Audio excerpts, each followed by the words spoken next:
नमः शिवाय। शिवजी सदा सहाय। ओम नमः शिवाय। गुरुजी सदा सहाय। ओम नमः शिवाय। शिवजी सदा सहाय। ओम नमः शिवाय। गुरुजी सदा सहाय। ओम नमः शिवाय। शिवजी सदा सहाय। ओम नमः शिवाय। गुरुजी सदा सहाय। ओम नमः शिवाय। शिवजी सदा सहाय। ओम नमः शिवाय। गुरुजी सदा सहाय। गुरुजी के चरणों में माथा रख के प्रणाम करती हूँ, कोटि कोटि प्रणाम करती हूँ, बार बार प्रणाम करती हूँ कि मेरे प्यारे गुरु पापा ने मेरे प्यारे गुरु पापा ने मुझे ये रहमत बख्शी, मुझ पे ये कृपा की कि मैं श्री शिव महापुराण का पाठ कर पा रही हूँ और कुछ लोगों तक ही सही पहुँचा पा रही हूँ। ये सब गुरु जी की कृपा है, इसी से संभव है। तो संगत जी, श्री शिव महापुराण न सिर्फ पढ़ने से दुष्कर्मों का खात्मा होता है, बल्कि श्रवण से भी वही पुण्य लाभ मिलता है। तो आप सब भी इसे एकांत स्थान पे बैठ के आंख बंद करके इसका श्रवण कीजिए और जब आप श्रवण करेंगे तो आपको समझ में आएगा कि आपको अपने अंदर में कुछ अनुभव होगा। वो अनुभव ही है जो हमारे दुष्कर्मों को धीरे धीरे काटता है और हमारी आत्मा का उत्थान करता है। तो ज़्यादा समय न लेते हुए मैं आरंभ करती हूँ श्री शिव महापुराण रुद्र संहिता सृष्टि खंड का 8वां अध्याय। अथाष्टमो अध्याय।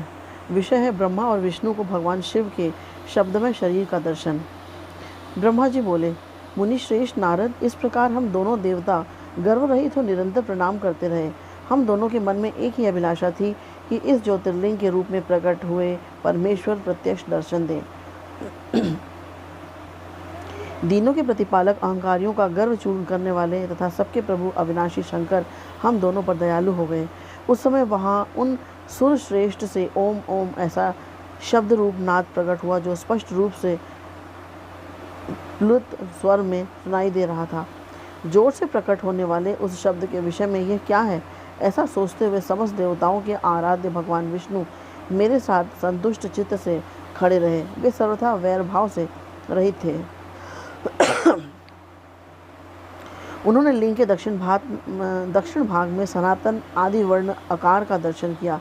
तदनंतर उत्तर भाग में उकार का, मध्य भाग में मकार का और अंत में ओम इस नाद का साक्षात दर्शन किया। हे ऋषि श्रेष्ठ, दक्षिण भाग में प्रकट हुए आदि वर्ण आकार को सूर्यमंडल के समान तेजों में देखकर उन्होंने उत्तर भाग में उकार वर्ण को अग्नि के समान देखा। हे मुनि श्रेष्ठ, इसी तरह उन्होंने मध्यम भाग में मकार को चंद्रमंडल के समान देखा। तदनंतर उसके ऊपर शुद्ध स्फटिक मणि के समान निर्मल प्रभा से युक्त, तुरीयातीत, अमल, निष्कल, निरुपद्रव, निर्द्वंद, अद्वितीय, शून्यमय, बाह्य और अभ्यंतर के भेद से रहित, बाह्याभ्यंतर भेद से युक्त, जगत के भीतर और बाहर स्वयं ही स्थित, आदि, मध्य और अंत से रहित, आनंद के आदि कारण तथा सबके परम आश्रय, सत्य, आनंद एवं अमृत स्वरूप पर ब्रह्म का साक्षात्कार किया। उस समय श्रीहरि यह सोचने लगे कि यह अग्निस्तंभ कहाँ से प्रकट हुआ है। हम दोनों फिर इसकी परीक्षा करें। मैं इस अनुपम अग्निस्तंभ के नीचे जाऊंगा। ऐसा विचार करते हुए श्रीहरि ने वेद और शब्द दोनों के आवेश से युक्त विश्वात्मा शिव का चिंतन किया। तब वहाँ एक ऋषि प्रकट हुए जो ऋषि समूह के परम सारूप माने जाते हैं। उन्हीं ऋषि के द्वारा परमेश्वर श्री विष्णु ने जाना कि इस शब्द ब्रह्ममय शरीर वाले परम लिंग के रूप में साक्षात पर ब्रह्म स्वरूप महादेव जी ही यहाँ प्रकट हुए हैं। ये चिंता रहित अथवा अचिंत्य रुद्र हैं। जहाँ जाकर मन सहित वाणी उसे प्राप्त किए बिना ही लौट आती है, उस पर ब्रह्म परमात्मा शिव का वाचक एकाक्षर प्रणव ही है। वे इसके वाच्यार्थ रूप हैं। उस परम कारण ऋत, सत्य, आनंद एवं अमृत स्वरूप परात्पर परब्रह्म को इस एकाक्षर के द्वारा ही जाना जा सकता है। प्रणव के एक अक्षर आकार से जगत के बीजभूत अंड जन्मा भगवान ब्रह्मा का बोध होता है। उसके दूसरे एक अक्षर उकार से परम कारण रूप श्री हरि का बोध होता है और तीसरे अक्षर मकार से भगवान नील लोहित शिव का ज्ञान होता है। आकार सृष्टि करता है, उकार मोह में डालने वाला है और मकार नित्य अनुग्रह करने वाला है। मकार बोध्य सर्वव्यापी शिव बीजी बीज मात्र के स्वामी हैं और आकार संज्ञक मुझ ब्रह्मा को बीज कहा जाता है। उकार संज्ञक श्री हरि योनि है। प्रधान और पुरुष के भी ईश्वर जो महेश्वर हैं वे बीजी, बीज और योनि भी हैं, उन्हीं को नाद कहा गया है। बीजी अपनी इच्छा से ही अपने बीज को अनेक रूप में विभक्त करके स्थित हैं। इन बीजी भगवान महेश्वर के लिंग से आकार रूप बीज प्रकट हुआ, जो उकार रूप योनि में स्थापित होकर सब ओर बढ़ने लगा। वह सुवर्णमय अंड के रूप में ही बताने योग्य था। उसका अन्य कोई विशेष लक्षण नहीं लक्षित होता था। वह दिव्य अंड अनेक वर्षों तक जल में ही स्थिर रहा। तदनंतर 1000 वर्ष के बाद उस अंड के 2 टुकड़े हो गए। जल में स्थित हुआ वह अंड अजन्मा ब्रह्मा जी की उत्पत्ति का स्थान था और साक्षात महेश्वर के आघात से ही फूटकर 2 भागों में बट गया था। उस अवस्था में ऊपर स्थित हुआ उसका सुवर्णमय कपाल बड़ी शोभा पाने लगा। वहीं द्युलोक के रूप में प्रकट हुआ तथा जो उसका दूसरा नीचे वाला कपाल था वही यह 5 लक्षणों से युक्त पृथ्वी है। उस अंड से चतुर्भुज ब्रह्मा उत्पन्न हुए जिनकी क संज्ञा है। वे समस्त लोकों के सृष्टा हैं। इस प्रकार वे भगवान महेश्वर ही अ, उ और म इन त्रिविध रूपों में वर्णित हुए हैं। इसी अभिप्राय से उन ज्योतिर्लिंग स्वरूप सदाशिव ने ओम ओम ऐसा कहा। यह बात यजुर्वेद के श्रेष्ठ मंत्र कहते हैं। यजुर्वेद के श्रेष्ठ मंत्रों का यह कथन सुनकर ऋचाओं और सामंत्रों ने भी हमसे आदरपूर्वक यह कहा, हे हरे, हे ब्राह्मण, यह बात ऐसी ही है। इस तरह देवेश्वर शिव को जानकर श्रीहरि ने शक्ति संभूत मंत्रों द्वारा उत्तम एवं महान अभ्युदय से शोभित होने वाले उन महेश्वर देव का स्तवन किया। इस बीच में विश्वपालक भगवान विष्णु ने मेरे साथ एक और भी अद्भुत एवं सुंदर रूप को देखा। हे मुने, वह रूप 5 मुखों और 10 भुजाओं से अलंकृत था। उसकी कांति कपूर के समान गौर थी। वह नाना प्रकार की छटाओं से और भांति भांति के आभूषणों से विभूषित था। उस परम उदार महापराक्रमी और महापुरुष के लक्षणों से संपन्न अत्यंत उत्कृष्ट रूप का दर्शन करके मेरे साथ श्री हरि कृतार्थ हो गए। तत्पश्चात परमेश्वर भगवान महेश प्रसन्न होकर अपने दिव्य शब्दमय रूप को प्रकट करके हंसते हुए खड़े हो गए। ऋस्व आकार उनका मस्तक और दीर्घ आकार ललाट है। इस प्रकार दाहिना नेत्र और इकार बायां नेत्र है। उकार को उनका दाहिना और ऊकार को बायां कान बताया जाता है। ऋकार उन परमेश्वर का दायां कपोल है और रीकार उनका बायां कपोल है। री और री ये उनकी नासिका के दोनों छिद्र हैं।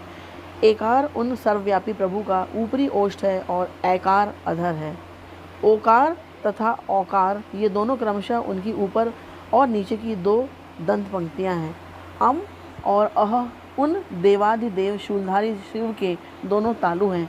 क आदि 5 अक्षर उनके दाहिने 5 हाथ हैं और च आदि 5 अक्षर बाएं 5 हाथ हैं। ट आदि और त आदि 5-5 अक्षर उनके पैर हैं। पकार पेट है। फकार को दाहिना पार्श्व बताया जाता है और बकार को बायां पार्श्व। भकार को कंधा कहा जाता है। मकार उन योगी महादेव शंभु का हृदय है। य से लेकर स तक य, र, ल, व, श तथा स से ये श तथा स ये 7 अक्षर सर्वव्यापी शिव की 7 धातुएं हैं।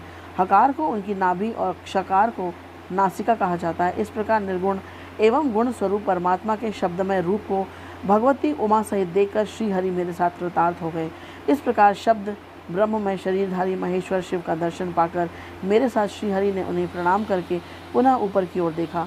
उस समय उन्हें 5 कलाओं से युक्त ओंकार जनित शुद्ध स्फटिक मणि के समान सुंदर 38 अक्षरों वाले मंत्र का साक्षात्कार हुआ।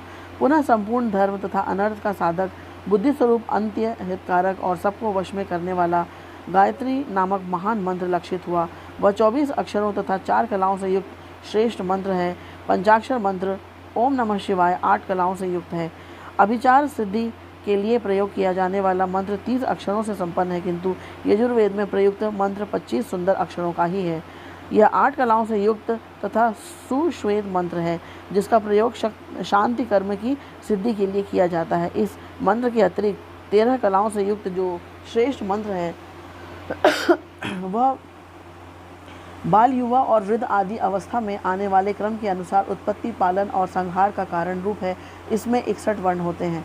इसके पश्चात विष्णु ने मृत्युंजय मंत्र, पंचाक्षर मंत्र, चिंतामणि मंत्र तथा दक्षिणामूर्ति मंत्र को देखा।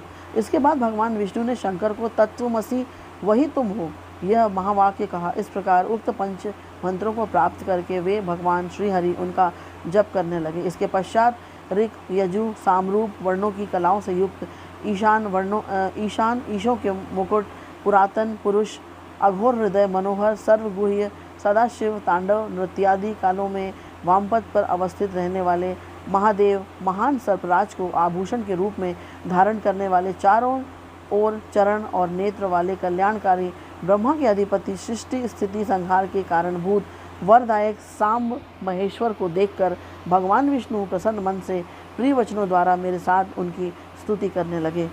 इति श्री शिव महापुराणे द्वितीयायां रुद्र संहितायां प्रथम खंडे सृष्टिउपाख्याने शब्द ब्रह्म तनु वर्णनम नामाष्टमो अध्याय।